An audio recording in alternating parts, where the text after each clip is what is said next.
개혁신당 이준석 의원과 오늘 함께하도록 하겠습니다. 안녕하십니까? 네, 안녕하세요. 안녕하십니까. 추석 때는 그 지역구에 계속 계시는 거예요? 동탄에서 계속 인사해야죠. 퇴근 인사하고, 퇴근이 아니라 이제 그 귀향 인사하고 네. 이렇게 해야 되는 거고. 그래서 그 화성지 캐릭터가 있어요. 코리오라고 그 공룡 같은 건데 그거 탈도 빌려놨습니다. 지금 그거 쓰고 해야 돼가지고 애들이 많아가지고. 코리오. 코리오. 네.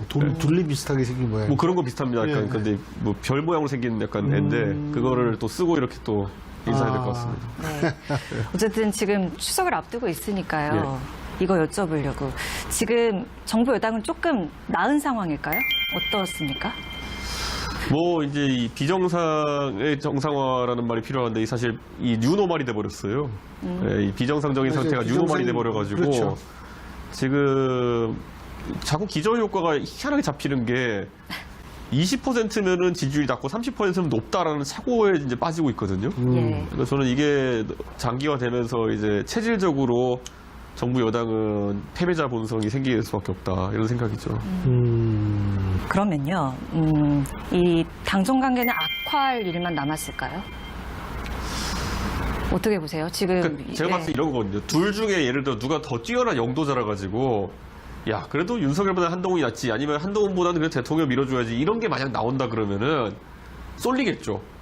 근데 이건 약간 더맨더머 같은 상황이라 가지고 뭐 현직 대통령대로 자기 그립을 놓지 않으려고 그러고 또 그다음에 한동훈 대표 같은 경우에는 나도 대통령제 한번 해야지 이 야심이 있는 것 같긴 하거든요. 이거 왜 누가 더 나은 리더인지는 비교할 건덕지 자체가 없어요. 그래서 제가 그냥 냉정하게 이대로 가서는 그냥 술 안 먹는 윤석열이다. 예. 네. 윤석열 대통령에 뭐가 다른지 모르겠는데 그냥 술만 안 먹는 제로 콜라 마신다고 하는 그런 상태가 되는 거 아니냐. 아니, 근데 생각보다 한동훈 대표가 야심이라고도 말씀을 해주셨는데 생각보다 눈치 보는 듯한 느낌도 많이 받고 있고 이렇게 되면 자기의 정치적 메시지나 콘텐츠나 이 촉에 잘 입지를 붙이는 게 중요할 것 같은데 그런 부분에서 좀 힘 빠진 듯한 느낌도 들거든요. 어떻게 보세요? 그러니까 이런 거죠. 예를 들어 우리가 지금 만약에 본인이 쟁점 사안에 성과를 낼 수 없으면은 잠깐 좀 이제 시간을 가지면서 다른 거로 우선 점수를 따고 있다가 나중에 또 다시 가고 뭐 이런 게 필요한데 없잖아요, 다른 게. 예전에 이제 저도 당대표 해보면서 느꼈지만 원외 당대표는 본인이 일을 만들어서 해야 돼요. 뭐 안에 들어가서 본회의장에서 교섭단체 대표 연설을 할 수 있는 것도 아니고 그렇기 때문에 밖에 자기가 다니면서 이슈를 만들고 뉴스 만들 일을 찾아서 해야 되는 거거든요. 그 감이 중요한 거거든요. 네. 그지만 한동훈 대표 보면요. 총선 때야 그냥 비대위원장 하면서 알아서 사람들이 모아준 그 당원들, 지지자, 뭐놓고 전통시장에서 연설하면 뭐 그냥 하루짜리 그림이 나오잖아요.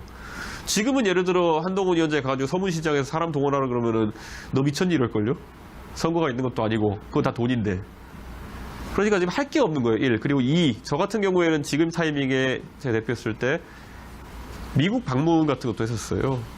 그러니까 한동훈 대표가 그런 곳에서 활로를 살 수도 있거든요. 미국에 펜타곤이나 아니면은 국무부 방문해가지고 뭐 상의하고 유력 정치인 만나고 또는 가서. 뭐 달선도 있으니까요. 그죠? 그러니까 그런데 미국 입장에서는 이 사람이 오는 게 지금 별로 달갑지도 않고 현직 대통령 바이든 입장에서는 나도 나간 것도 아닌데 뭐 만나서 뭐해. 그리고 뭐 카말라 해리스 바빠 죽겠는데 뭐 만나요. 그러니까 만날 사람도 없는 상황이 돼버린 거죠. 그러니까 이런 상황에서는 한동훈 대표가 할 게 아마 없을 거다. 제가 좀 궁금한 게 지금 한동훈 대표가 이제 뭘 하려고 그래도 마땅하게 한 건 없다. 할 게 없다. 근데 지금 할 게 있잖아요. 의대 정원 확대에서 파생된 의료대란. 이거 뭔가 좀 해야만 하는 거 아니겠어요, 이거는? 해야 지옥. 그리고 이미 시간도 늦었고. 하지만 한동훈 대표가 지금 아무리 뭐라 해도 의미는 없는 게 가장 이게 치열하고 정점에 올랐을 때가 총선 때 이 문제가 대두됐을 때인데 그때 이것에 편승해가지고 선거를 이겨보려고 했던 당대표 아닙니까, 그때. 그러다 보니까 한동훈 대표가 무슨 말 하든지 간에 그 갈등의 한 축인 의료계에서는 한동훈 대표를 만나고 싶지 않아요. 오면 만나겠지만 뭐 그렇다고 당신이 우리 해결자가 되어주세요 이런 것도 아니죠. 왜냐 그 앞장섰던 둘이었으니까 대통령과 여당 대표. 지금 와가지고 그 사람에게 해결 기대할 수 없으니까 또 할 역할이 없는 거죠. 굳이 말하면 지금 뭐 고집 부리시는 건 대통령인데 대통령을 푸는 게 중요하지 당신 만나서 뭐 하냐. 그런 상황이 돼버린 거죠. 의료인들 입장에서 이런 게 있어요. 뭐냐면 의사들은 특히 아무래도 사회적으로 좀 지위가 있다고 생각하니까 의사들이 만약에 어떤 강력 범죄나 아니면은 성범죄 같은 데 연루되면은 대중이 공부를 합니다. 돈도 잘 버는 양반들이 왜 이런 찌질한 범죄를 해? 이런 것들. 예를 들어 뭐 의사가 무슨 뭐 몰카 찍다 걸리고 뭐 이런 문제 일으키고 하면요. 그래서 젊은 세대에서 의사 집단에게다 붙여준 별명이 뭐냐면 의주빈입니다. 그러니까 조주빈 같이 해가지고 의사들 그러니까 그렇게 하는데 사실 이게 얼마나 이게 모멸적인 표현이냐면요. 의사가 지금 15만 명 정도 있는데 우리가 의사가 웬만한 강력 범죄나 성범죄 저지르면 거의 다 뉴스 나오거든요. 그런데 그 발현 비율로 봤을 때 예를 들어서 일반적인 다른 직군 예를 들어 뭐 그냥 택시기사 아니면은 뭐 문방구 운영하시는 아저씨들 아니면 뭐 식당에서 일하시는 분 뭐 이런 다른 직군에 비해서 그 수치가 높은 거냐? 좀 높진 않을 거라 보거든요. 근데 그런 걸 잡아가지고 범죄 집단 묘사하면서 계속 때리기 하는 게 이제 온라인 밈 같은 게 있는데 그거를 정부가 이제 하기 시작한 거예요. 누가 인터넷에 무슨 글 하나 써제끼면은 그걸 가지고 이제 해가지고 야 같이 의사 욕하자 이렇게 이런 걸 정부가 한다 그러면은 그거는 통치를 포기한 거죠. 그거는. 자, 그리고 요거 조금만 딴 문제인데요. 워낙 또 이 의원님께서 저 김종인 전 비대위원장을 잘 아시고 또 가깝게 지내시니까. 근데 김종인 전 비대위원장이 이재명 대표를 만나지 않습니까? 그러면 그 의미가 뭐고 이재명 대표가 얻을 수 있는 건 뭘까요? 김종인 위원장께서는 만나자는 분들을 거의 되게 열어놓고 만나주시는 그런 경향성도 있습니다. 그래서 또 그렇다고 해서 만났다고 해서 무조건 또 도와주시는 것도 아닙니다. 그렇기 때문에 이재명 대표가 당연히 지금 뭐 대권주자 랭킹에도 올라있고 하다 보니까 사회 원로와 뭐 상의하는 모습은 나쁘지 않아 보인다. 그게 이재명 대표가 얻은 모습일 거고요. 한편으로는 김종인 위원장 입장에서는 결국 이런 문제들에 대해 가지고 아까 말했던 것처럼 적어도 교섭단체 양당 중에서는 한동훈 대표는 오히려 이걸 풀 정치력과 지금 정치적 위치가 아니라는 걸 알기 때문에 오히려 그렇게 만나서 좀 상의하신 게 아닌가 이런 생각을 합니다. 이재명 대표 입장에서 볼 땐 조금 더 중도적인 이미지를 또 가질 수도 있다? 뭐 그런 분석도 있더라고요. 그렇게 하려면 이재명 대표가 굉장히 큰 정책적인 전환이라는 걸 해야 될 텐데 그걸 할 수 있을지 약간 의문이긴 합니다. 그런데 우리 잘 생각해보면 박근혜 대통령도 어찌 보면 보수의 그런 이미지가 강했었는데 김종인 위원장에게 여러 가지 조언을 받고 그것을 실현하면서 경제민주화라든지 이런 거 하면서 중도화 전략에 성공했었거든요. 이재명 대표에게도 길은 있지만 그 길을 갈지는 또 모르겠습니다. 민주당에서 계엄 얘기 계속하고 예. 섀도우 캐비닛이 지시했다는 이런 얘기 나오는데 이거 어떻게 보세요? 계엄은 이미 대한민국의 대부분의 제가 이제 85년생인데 90년대생, 2000년대생 같은 경우에 80년대생도 마찬가지고요. 마지막 계엄이 11.6 이후에 81년까지 이어진 계엄이니까요. 그러면 85년생인 저부터도 해도 계엄을 경험할 수가 없었겠죠. 네. 네. 그런데 이런 경험하지 못한 세계에 대해 가지고 아무리 젊은 세대에게 얘기해봤자 크게 와닿지는 않을 겁니다. 하지만 이제 거꾸로 지금 민주당의 주축이 되어 있는 이제 60대가 되신 분들 같은 경우에는 계엄을 겪었기 때문에 이것에 대해 가지고 아직도 민감하게 반응하고 계신 거죠. 이게 아마 세대별로 굉장히 괴리가 큰 지점일 거다. 그래서 민주당이 왜 그런 얘기 하는지는 알겠는데 되게 좀 뜬금없다. 예. 저희 90년대 그 비디오 빌려가지고 보면은 넣으면 항상 나오는 게 호환마마 조심하라는 거 그런 거잖아요. 근데 지금 호랑이가 어디 있고 마마가 어디 있습니까 지금? 비디오 테이프도 없는데요. 그러니까요. 그러니까 그런 것처럼 지금 약간 계엄 얘기하는 거는 저희 1980년대생들한테는 갑자기 대한민국의 제일 야당이 호환마마 얘기하는 거랑 비슷하다. 국민 여러분 호랑이 조심하십시오. 서울 시민 여러분 호랑이한테 물리는 거 되게 위험합니다. 조심하십시오. 이렇게 지금 진지한 표정으로 하고 있는 거예요. 네.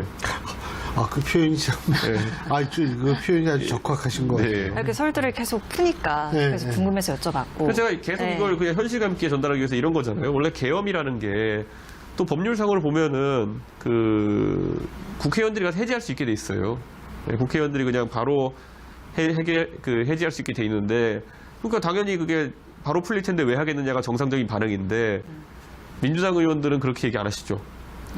윤석열은 진짜 사람 잡아가지고 이렇게 할 수 있다. 자, 그런데 그렇게 하려면 기본적으로 이 계엄을 해가지고 뭐 얼마 전에 한겨레에서 저한테 이준석은 계엄이랑 쿠데타랑 헷갈린 거 아니냐 이런 식으로 얘기하는데요. 잘 생각해보시면 계엄과 쿠데타가 같이 일어나는 이유가 있습니다. 아까 말했듯이 일반적인 계엄은 그 해제시킬 수 있거든요, 의원들이. 근데 그 의원들이 해제시키는 것을 물리적으로 막기 위해 가지고 전방사단이 동원돼 가지고 광화문에 탱크가 깔리고 그게 우리가 알고 있는 12.12에 가까운 거거든요. 예. 그러니까 그런 쿠데타가 수반되는 것들이 위험한 계엄이지 그냥 대통령이 갑자기 어느 날 갑자기 자고 일어날 때 계엄하자 이런 하는 계엄은 바로 풀립니다, 국회에서. 근데 생각해보면은 12.12 때도 파주에서 구사단 내려갔고 나머지 뭐 그 북쪽에서 내려와야 될 텐데 아니면 김포나 이런 데서 특전사고 이랬는데 요즘 못 와요 그렇게. 예. 파주에서 여기 오려 그러면은 자유로 막히고 그 포천에서 오려 그러면 동부간선도로 막히고 오는 동안에 다 들통나죠. 그렇죠. 예. 그러니까 이게 자꾸 민주당은 그러니까 옛날에 80년대 초 70년대 말 얘기하면 안 될 것 같아요. 그 언론 통제라는 것도 사실은 불가능하지 않습니까? 지금 그렇죠. 유튜브 채널이 몇 개고 SNS가 어떤데 그 뭐 어떡하겠어요? 인터넷 다 끊겠어요? 그거 말이 안 되는 얘기죠, 사실. 그러니까요. 그냥 저는 만약 그런 일이 생기면은 진짜 길 막혀서 못 내려올 거다. 예, 진짜 그런 생각입니다. 현실적인 시나리오네요. 그리고 막 내려오면 아파트에 다 찍을 거 아니야. 인스타그램 이런 걸 올려가지고 그렇죠. 야 우리 아파트 앞에 탱크 지나간다 이렇게 하고 뭐 막 아저씨 같이 셀카 찍어 이러고 할 거 아니에요. 보면은 이게 말이 안 되는 거거든요. 그러니까 10월에 또 이재명 대표 판결 앞두고 더 이렇게 얘기하고 있는 그런 것 같은데 이 1급 체제에 변수랄 게 좀 있을까요? 어떻게 보세요? 저는 이런 생각이 들어요. 이재명 대표가 만약에 네. 첫 번째 1심이나 이럴 때부터 피선거권 제한을 받는 형이 나온다. 그러면 원래는 사실 정치적으로 굉장히 불투명해지는 게 맞죠. 그런데 이재명 대표가 그런 형이 나온다 해가지고 민주당에서 다른 대안을 세울 거 진짜 그럴 것 같지도 않아요. 예. 그래가지고 오히려 버티려고 할 가능성이 높다.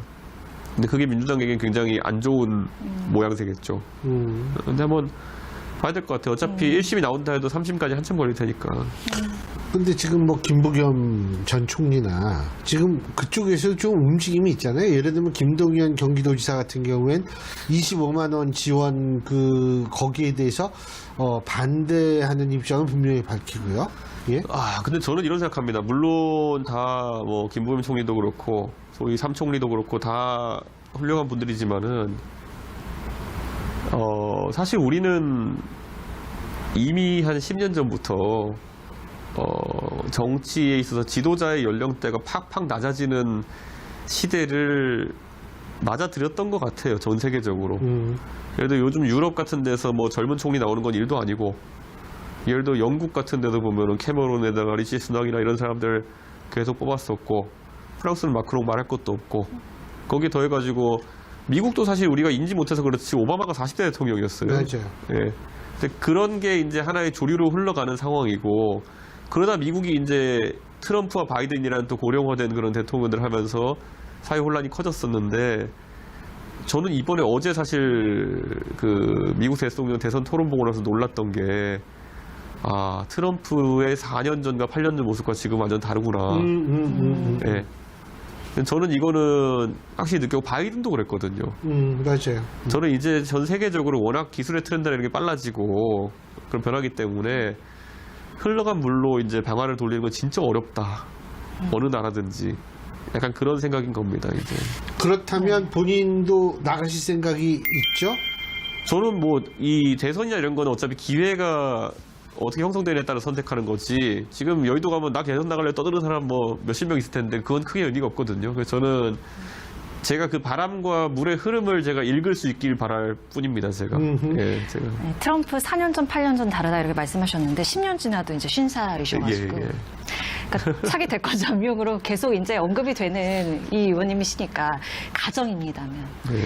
만약에 언젠가 이준석 대통령이 실현화한다면 현실화한다면 가장 먼저 무엇을 해야 된다고 생각하시고 무엇을 바꿔야 된다고 생각하시고 뭐 이런 부분들. 저는 대한민국이 지금 이런 게 된 것 같아요. 우리 대한민국은 압축 경제 성장, 압축 민주화를 경험했기 때문에 경제 성장과 민주화를 사실상 양대 정치 세력이 신주단체를 모셨고 그게 거의 정치 아젠다의 한 8, 90%를 장악하고 있습니다. 근데 나머지 우리가 다루지 않았던 것들이 굉장히 요즘 많다는 생각이 들거든요. 네. 예를 들어 최태원, 노소영 두 분 이혼 재판하시는 거 보면서 저는 네. 대한민국이 한 60년대 이후로 진짜 저런 가족관계나 민법에 대해 가지고는 한 번도 우리가 고민 안 해봤구나. 네. 맨날 누굴 감옥에 넣고 이런 거 고민했지. 예를 들어 이혼에 있어가지고 유책주의를 계속 가져간다는 것이 과연 지금 상황에 맞겠느냐. 예를 들어 그런 것들이 출산율과도 연계될 수 있거든요. 그래서 저는 이런 부분에 대해 가지고 그런 게 아마 대선의 아젠다로 등장하지 않을까. 왜냐하면 미국 대선도 보면요. 안보나 경제가 여전히 중요한 아젠다인 건 맞지만은 사람들이 결정적인 표심을 들어 나오는 건 어제도 이제 토론 나왔지만은 그 미국에서는 리프덕티브 프리덤이라 그래가지고 낙태권에 대해 가지고 논쟁이 굉장히 크게 이제 나오고 있는 상황, 이민 정책에 대한 얘기가 나오고 있는 상황이고 이런 것들이 오히려 그냥 경제나 안보 관련 공허한 구호들보다는 훨씬 삶에 영향을 미칠 수 있는 건데 그런 거를 한번 저는 건드려보고 싶어요.